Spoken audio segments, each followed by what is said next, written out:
Hey Brett, this will be my second video on BitTube, my second video responding to you. So, fucking, time. Alright, how does it work? It's fucking linear, goes in one direction without deviating. Okay? Fucking, if you just give me a second here, because I gotta use this shit. Time affects a spatial field and is also affected by mass inside of a spatial field.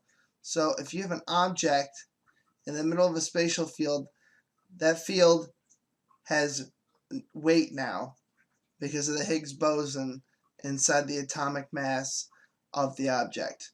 So what it does is around it, it actually warps time because of gravitational lensing.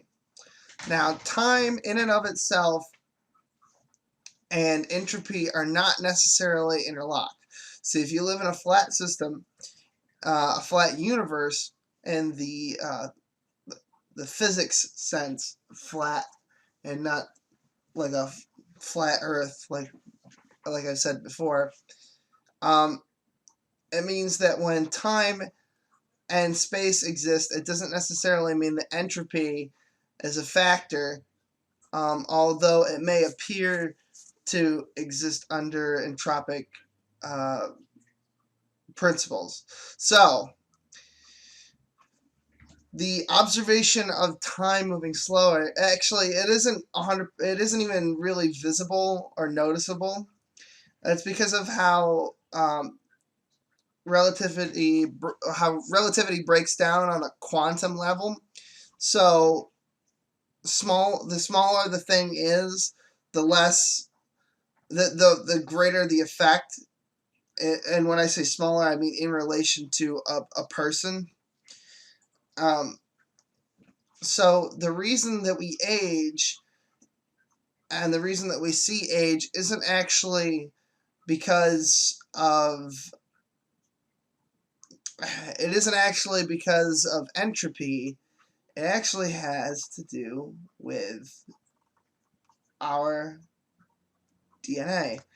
And our DNA has several components, but the ones that we're going to be talking about here today, this is a terrible drawing of a strand of DNA, but you'll just have to fucking deal with it.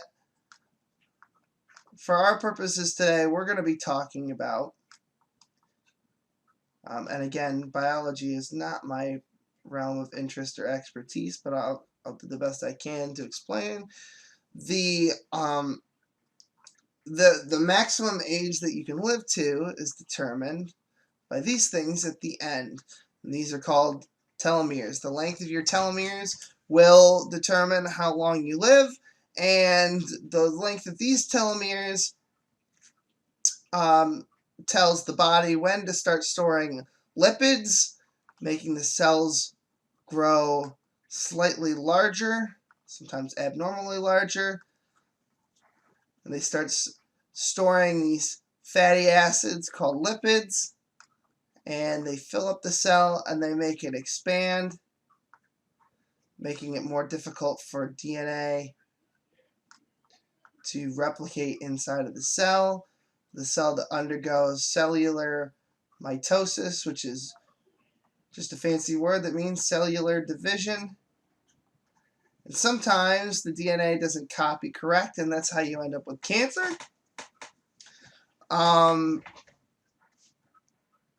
Yeah, so that's why you age, basically.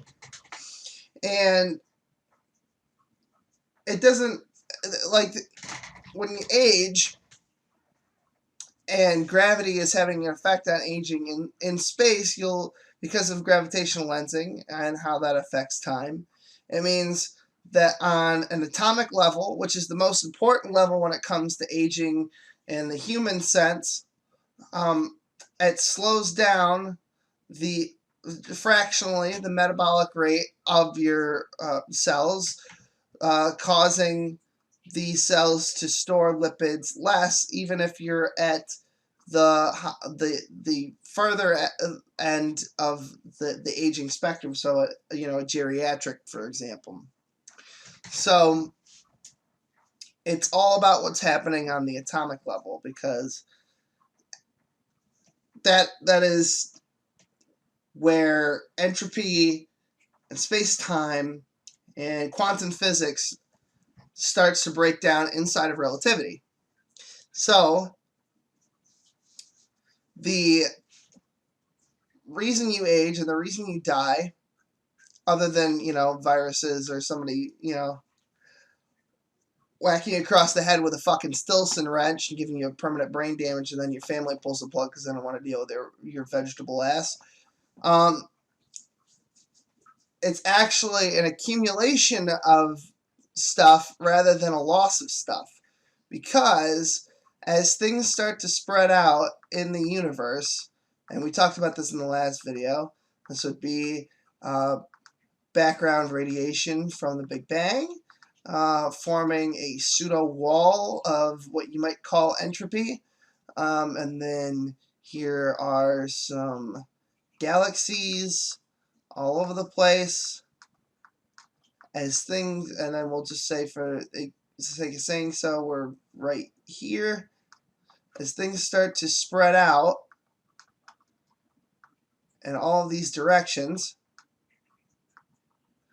you think that the total energy of the universe was actually reaching zero, but the total energy of the universe, again, because gravity can have negative energy, the total energy of the universe is always in equilibrium, because the negative energy plus the positive energy will always equal zero in a flat universe.